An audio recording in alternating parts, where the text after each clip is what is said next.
Is Nicole Madziwa, and joining me is my lovely and hilarious co-host Marvelous Shivagidi, and this is the program where we give you a rundown of what's in our local papers and also what's on our online news platform, that is TechMac TV. So in our headline this morning, Nicole, give us what's on the Herald.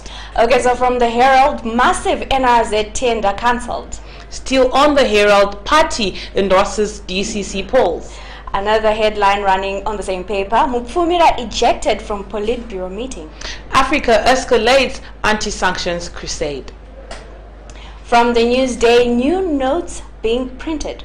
Among other politburo members, she however emerged from the meeting before debate started minutes later and left. Sources said members of the party's protocol were instructed to eject Mupfumira from the meeting because her presence was undesirable. Before entering the meeting room, the erstwhile minister had attended an anti-sanctions day preparatory meeting at the party headquarters.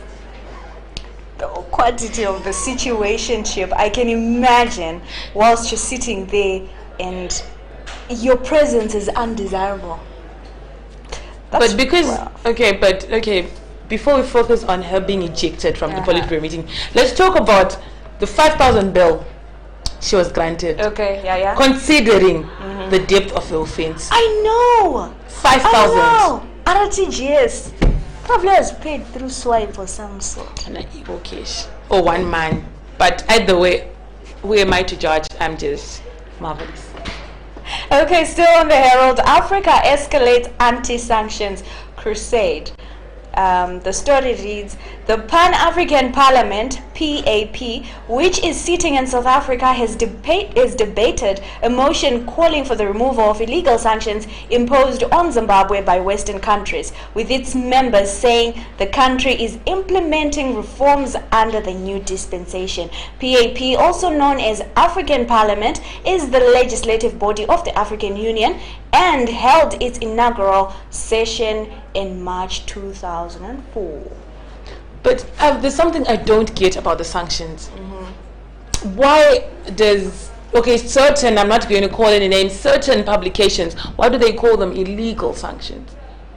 I have no idea. I think we need to investigate more on these publications, why they particularly refer to them as illegal sanctions. But my sanctions are required because pork pie is in nyama. And I think it's the sanctions. Okay. Yeah. Chichi my food.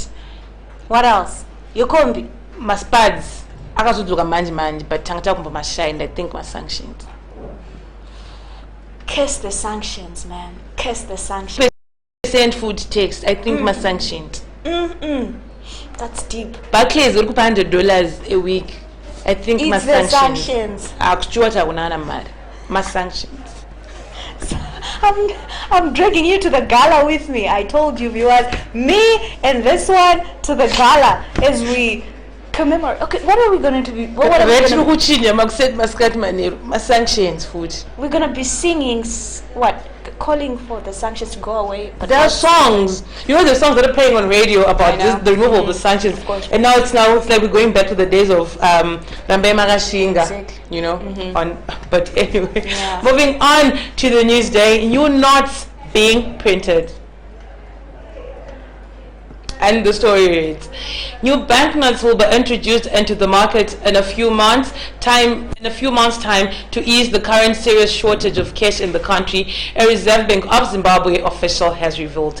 RBZ Deputy Director for Finance and Markets William Manimanzi disclosed this yesterday when he appeared before the Budget and Finance Portfolio Committee on Monday together with Fungwa Kunaka, the acting secretary in the Ministry of Finance, to speak on the 2020 national budget. He said the new notes were being printed outside the country and would be the solution to the cash crisis in the country, which has resulted in people being shortchanged and charged high premiums by money transfer agents.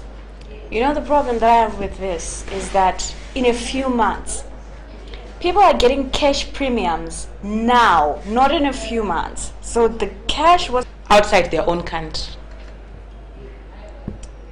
I have no idea. A whole ministry of finance and a whole minister and the whole RBZ governor. And then a whole country. In the whole country. A very good morning to our Facebook fans, Evans Gabriel Matanda. A very good morning to you. Emmanuel Yokonda, our top fan, a very good morning to you, darling. And Ian Muringai, a very good morning to you. And all those people that are watching us, please tag and show your friends, comment, put your friends in the comment section, and also hold your watch party so that more people get to know what's trending in our local papers this morning. Emmanuel said good morning, and a very good morning to Clive Chuma, who's saying fractions are amazing. Thank you very much, Emmanuel. And he's also saying the more they print the money, the more the chaos. Because it's just devaluing. Despite them printing more of the notes, our local currency, let's just face it, doesn't need an economist to see that it's devaluing. Because if $1 USD is equal to 10 bond notes, then what are we doing? Absolutely nothing. Well, moving on to the daily news, Dialogue News lifts Zim hopes as ZANU-PF brokered by an impartial mediator from SADC or the African Union. Many long-suffering Zimbabweans told the Daily News yesterday that now was the time for the country's political elites to put their differences aside in the interest of the nation, as people had suffered enough from the worsening economic rot. To be a mediator. Jay-Z for the role. And Emmanuel is saying the cutting corners, manufacturing should begin first. And I won't lie, it's like the industry, the industrial areas in Bulawayo, it's literally dead. Yes, there are a few industries here and there, but it's... Hey guys, really? Already we have MDCT and the Chamisa-led. Exactly. So who is saying the MDC, the Chamisa-led MDC? Who is questioning his presidency?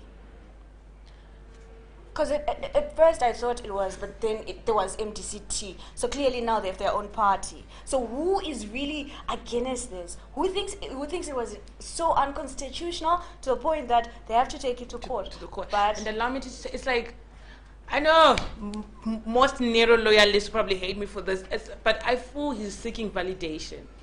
But he doesn't have to seek it. He's got loyalists and followers who will kill for him. That I know. But I'm just saying, why is he seeking validation? Okay. Do you think he actually wants to be in this position where he's constantly being, questioned of his, like, do you really have to be our president? That kind of thing. I don't think it's a good position to be in. I'm the president, full stop. You don't need nobody to be questioning it. But then also, because it kind of reflects don't you that. be sounding like Hitler, please. No, okay. Thank you. No, I'm just thinking.